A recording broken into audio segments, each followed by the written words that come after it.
ಸಿದ್ದರಾಮಯ್ಯ ಮುಖ್ಯಮಂತ್ರಿ ಹುದ್ದೆ ತ್ಯಾಗ ಮಾಡಿದ್ದಾರೆ, ಅಂದರೆ ಅಧಿಕಾರವನ್ನು ತ್ಯಾಗ ಮಾಡಿದ್ದಾರೆ. ಇಲ್ಲಿ ಸರ್ವಸಂಗ ಪರಿತ್ಯಾಗ ಮಾಡಿದವರು, ಅಂದರೆ ಸಂಸಾರವನ್ನು ತ್ಯಾಗ ಮಾಡಿದವರು ಮಠಾಧೀಶರು ಮುಖ್ಯಮಂತ್ರಿ ಹುದ್ದೆ ತ್ಯಾಗ ಮಾಡಿದ ಸಿದ್ದರಾಮಯ್ಯ ಅವರನ್ನು ಭೇಟಿ ಮಾಡಿದ್ದಾರೆ, ಅವರಿಗೆ ಸಾಂತ್ವನ ಹೇಳಿದ್ದಾರೆ. ರಾಜ್ಯದ ವಿವಿಧ ಮಠಗಳ ಮಠಾಧೀಶರು ಸಿದ್ದರಾಮಯ್ಯ ಅವರನ್ನು ಬೆಂಗಳೂರಿನಲ್ಲಿ ಭೇಟಿ ಮಾಡಿ ಅವರಿಗೆ ಸಾಂತ್ವನ ಹೇಳಿದ್ದಾರೆ. ಸಿದ್ದರಾಮಯ್ಯ ಅವರು ಮುಖ್ಯಮಂತ್ರಿ ಇದ್ದಾಗ ಅತ್ಯುತ್ತಮವಾದ ಆಡಳಿತ ಕೊಟ್ಟಿದ್ದರು, ಜನಪರವಾದ ಆಡಳಿತ ಕೊಟ್ಟಿದ್ದರು ಮತ್ತು 5 ಗ್ಯಾರಂಟಿಗಳನ್ನು ನೀಡುವ ಮೂಲಕ ನಾಡಿನ ಬಡ ಜನರಿಗೆ ಒಂದು ಸ್ವಾಭಿಮಾನದ ಬದುಕಲು ಅವಕಾಶ ಮಾಡಿಕೊಟ್ಟಿದ್ದರು. ಸಿದ್ದರಾಮಯ್ಯ ಹೆಚ್ಚಾಗಿ ಮಠಾಧೀಶರು ಮಠಾಧಿಪತಿಗಳು ಮಠಕ್ಕೆ ಹೋಗೋದು ತುಂಬ ಕಡಿಮೆ ಅವರು.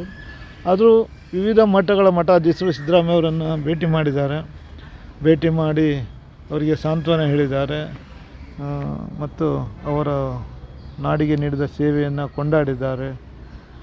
ಒಂದು ಸ್ಮೂತಾಗಿ ಅಧಿಕಾರ ಹಸ್ತಾಂತರ ನಡೆದಿರುವುದು ನಾಡಿನ ಜನತೆಗೊಂದು ನೆಮ್ಮದಿ ಮತ್ತು ಖುಷಿ ತಂದಿದೆ. ಸಿದ್ದರಾಮಯ್ಯ ಅವರು ಅಧಿಕಾರ ಹಸ್ತಾಂತರ ಮಾಡೋದು ಒಂದು ಜೆಂಟ್ಲ್ಮನ್ಶಿಪ್ಪಲ್ಲಿ ಮಾಡಿದ್ದಾರೆ.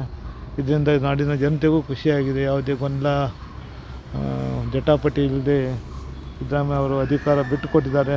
ತಮ್ಮ 3 ವರ್ಷದ ಅಧಿಕಾರಾವಧಿ ಮುಗಿದ ನಂತರ ಕೊಟ್ಟ ಮಾತಿನಂತೆ ಅವರು ಅಧಿಕಾರ ಬಿಟ್ಟುಕೊಟ್ಟಿದ್ದಾರೆ. ಹಿಂದೆ 2013ರಿಂದ 2018 ತನಕ ಅವರು ಮುಖ್ಯಮಂತ್ರಿಗೆ ಅಧಿಕಾರ ನಡೆಸಿದರು. ಈಗ ಅವ್ರದ್ದು 2ನೇ ಟರ್ಮ್ನಲ್ಲಿ 3 ವರ್ಷ ಅಧಿಕಾರ ಮಾಡಿ ಜನಪರ ಆಡಳಿತ ಕೊಟ್ಟಿದ್ದಾರೆ. 5 ಗ್ಯಾರಂಟಿಗಳನ್ನು ಕೊಟ್ಟು ನಾಡಿನ ಜನತೆಗೆ ಒಂದು ಸ್ವಾಭಿಮಾನದ ಬದುಕು ಕಲ್ಪಿಸಿದ್ದಾರೆ. ಈ ಸಮಯದಲ್ಲಿ ಅವರು ಅಧಿಕಾರ ತ್ಯಾಗ ಮಾಡಿದ ನಂತರ ನಾಡಿನ ಮಠಾಧೀಶರು ರಾಜ್ಯದ ವಿವಿಧ ಭಾಗದ ಮಠಾಧೀಶರವರನ್ನು ಭೇಟಿ ಮಾಡಿ ಅವರ ಸೇವೆಯನ್ನು ಕೊಂಡಾಡಿದ್ದಾರೆ. ಅವರು ನಾಡಿಗೆ ನೀಡಿದ ಉತ್ತಮ ಆಡಳಿತದ ಬಗ್ಗೆ ಶ್ಲಾಘನೆ ಮಾಡಿದ್ದಾರೆ ಮತ್ತು ಅವರ ಅಧಿಕಾರ ತ್ಯಾಗದ ಇದಕ್ಕಾಗಿ ಒಂದು ಸಾಂತ್ವನವನ್ನು ಹೇಳಿದ್ದಾರೆ. ಸಿದ್ದರಾಮಯ್ಯ ಅವರ ಸೇವೆ ಇನ್ನಷ್ಟು ಬೇಕು ನಾಡಿನ ಜನತೆಗೆ ಅಂತಲೂ ಹೇಳಿದ್ದಾರೆ.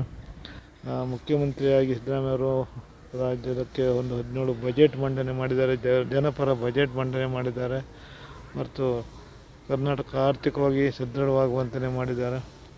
ಈಗ ಅವರ ಅಧಿಕಾರ ಹಸ್ತಾಂತರ ಮಾಡಿದ್ದಾರೆ. ಡಿ ಕೆ ಶಿವಕುಮಾರ್ ಅವರು ರಾಜ್ಯದ ಮುಖ್ಯಮಂತ್ರಿಯಾಗಿ ಮುಂದುವರಿತಾರೆ.